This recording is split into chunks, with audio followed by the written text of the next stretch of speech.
All right, welcome back to the deep dive. You know how this works. We go deep, we cut through the noise, and today we're tackling a topic that's generating like a ton of buzz, right? Gut health. Exactly. It's everywhere, isn't it? Yeah, and for good reason. We're learning more and more about just how crucial it is, especially when we're talking about aging well. It's absolutely fascinating. So today we're taking a deep dive into chapter 10 of Age Will Live Fully, your mind-body prescription book, right? Yeah, that's right. And this chapter zeroes in on gut health, specifically how the trillions of microorganisms living in our gut actually play a huge role in how we age. It really does underscore just how interconnected everything is within our bodies. It's amazing. I mean, it's like a whole ecosystem in there. Yeah, But before we get too far, let's break down exactly what we mean by gut health, right? What are we actually talking about here? sure. So when we say gut health, we're talking about the overall well-being of your digestive system. But it goes way beyond just digestion. It's about the balance and diversity of the microorganisms that live in your gut, what we call the gut microbiome. Okay, so the microbiome. That's like the community of bacteria and other microorganisms, right? Yeah, it's this incredibly complex community, mainly bacteria, but also fungi, viruses. They all coexist in your intestines, and they're constantly interacting not only with each other, but also with your body. So it's this constant interplay, right? And how does that interplay actually impact our health, especially as we age? Well, it impacts our health in so many ways. I mean, first and foremost, it plays a crucial role in digestion, right? Right. Breaking down food, absorbing nutrients, stuff like that. Right. But it goes beyond that. Your gut microbiome is a major player in your immune system, believe it or not. Really? Yeah, it helps train your immune system to distinguish between good and bad guys. It helps prevent those overreactions that can lead to allergies and autoimmune Oh, issues. wow. Okay. And then there's the gut-brain axis. Okay, I've heard about this. What is that exactly? It's this fascinating communication pathway between your gut and your brain. They're Mhm. constantly sending signals back and forth, influencing everything from your mood to your stress levels to even how your gut functions. So basically, a happy gut can actually contribute to a happy mind. You got it. Now, the chapter dives into how this microbiome, this inner world, changes as we get older. Yes, it's not static. It evolves throughout our lives just like we do. And what are the implications of those changes for our health? Well, as we age, we tend to see a decrease in the diversity of our gut bacteria, right? Certain beneficial species like bifidobacteria, they start to decline. Okay. And this decline, the chapter notes, has been linked to a lot of the things we associate with aging. Increased inflammation, frailty, a weaker immune response, even cognitive decline. Wow, it's amazing how much is tied to this one system? Mhm.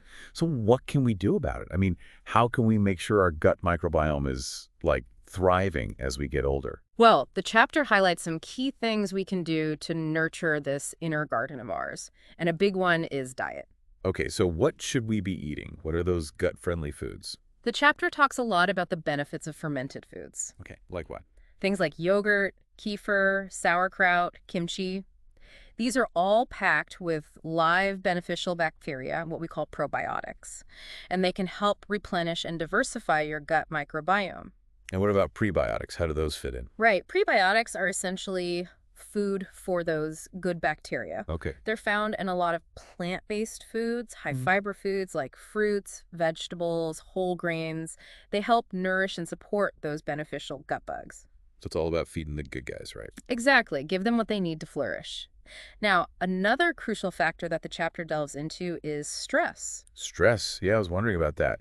How does stress impact our gut health? Well, when you're stressed, your body releases cortisol, right? That's the stress hormone. Mhm. And cortisol can really mess with the balance of your gut microbiome. Okay. It can actually increase intestinal permeability, which means the lining of your gut becomes more permeable, kind of like a leaky gut. Okay. And this can allow toxins and undigested food particles to leak into your bloodstream, leading to inflammation and potentially triggering all sorts of health issues. So chronic stress is essentially bad news for your gut. Absolutely. The chapter links it to conditions like irritable bowel syndrome or IBS and inflammatory bowel disease, IBD, but it can contribute to a whole host of digestive problems, even if you don't have a specific diagnosis. Makes sense.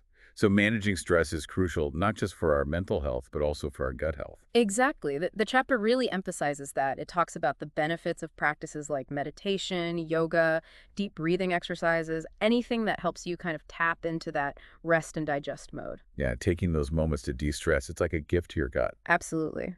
Now, another factor that plays a huge role in gut health is sleep. Oh yeah, sleep. I know it's important, but I don't always get enough. So how does sleep connect to our gut? Well, when you're asleep, your body is doing a lot of repair work, right?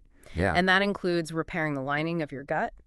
It's also a time when your gut microbiome can kind of reset and rebalance. Okay. So if you're not getting enough sleep or your sleep is disrupted, it can throw off that delicate balance in your gut. So basically not sleeping enough can lead to an unhappy gut. Pretty much.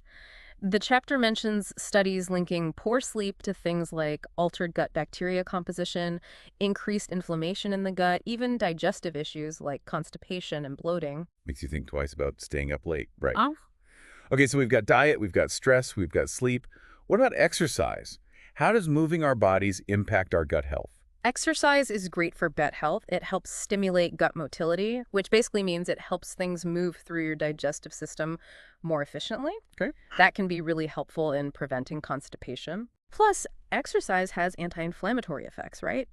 And we know that chronic inflammation can be a big problem in the gut, so getting regular physical activity can help keep that inflammation in check. So working up a sweat is good for the gut bugs too. Yeah, and the chapter even talks about how exercise can actually increase the diversity of your gut microbiome, which is a good thing. So lots of benefits there. Now, the chapter also touches on something that's a bit concerning, environmental toxins. Yeah, this is a big one. How are those toxins impacting our gut health?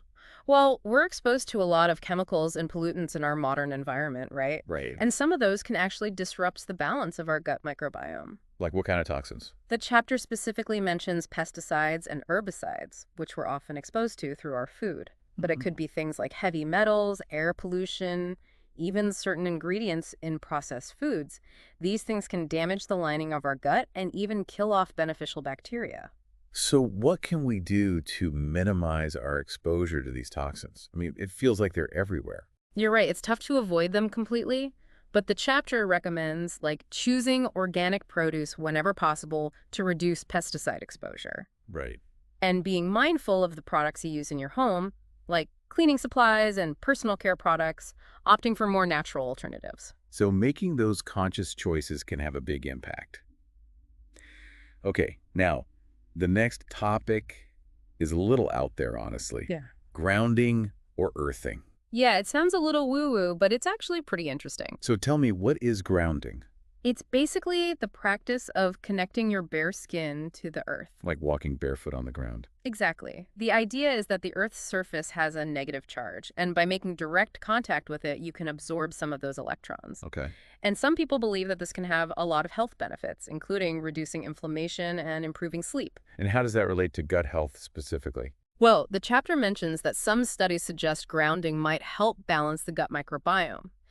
The theory is that it could reduce oxidative stress, which is a type of cellular damage that can be harmful to gut bacteria. Interesting. So something as simple as walking barefoot could potentially benefit our gut. I mean, it's definitely something to think about. All right, now let's talk about another fundamental aspect of health that's often overlooked. Hydration. I mean, we all know we need to drink water, but how crucial is it for our gut health? Oh, it's super crucial. I mean, water is involved in pretty much every step of the digestive process. Okay. It helps Got it. break down food, it helps transport nutrients, it helps flush out waste. When you're dehydrated, things just don't move as smoothly. So dehydration can actually lead to digestive issues. Absolutely. Constipation is a big one.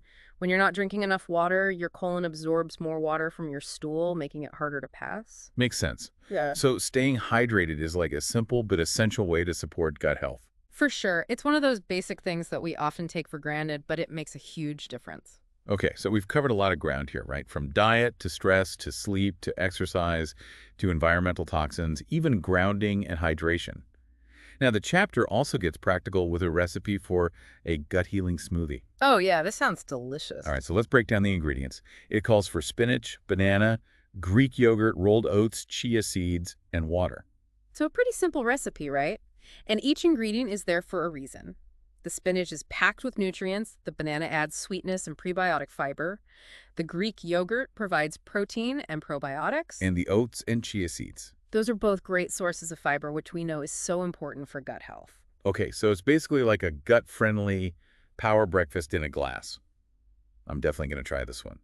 Now, Moving beyond specific recipes, the chapter emphasizes the importance of creating a personalized gut health plan. Exactly. What works for one person might not work for another. It's all about figuring out what your gut needs. So where do we even start with that? Well, the chapter recommends starting with an honest assessment of your current lifestyle habits. Right.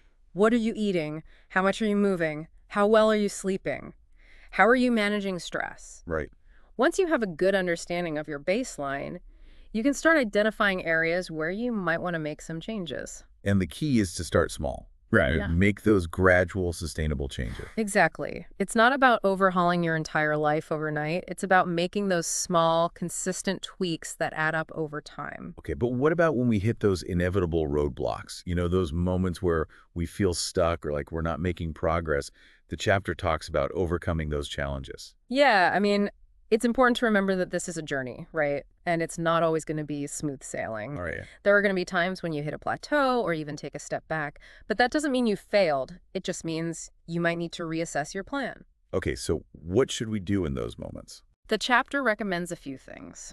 First, don't be afraid to seek support. Talk to your doctor, talk to a registered dietitian, find a community of people who are also on a gut health journey. Right, don't go it alone. Exactly. And second, be patient. Remember, this is about long-term change, not quick fixes. Focus on building sustainable habits and trust the process. I love that. Trust the process.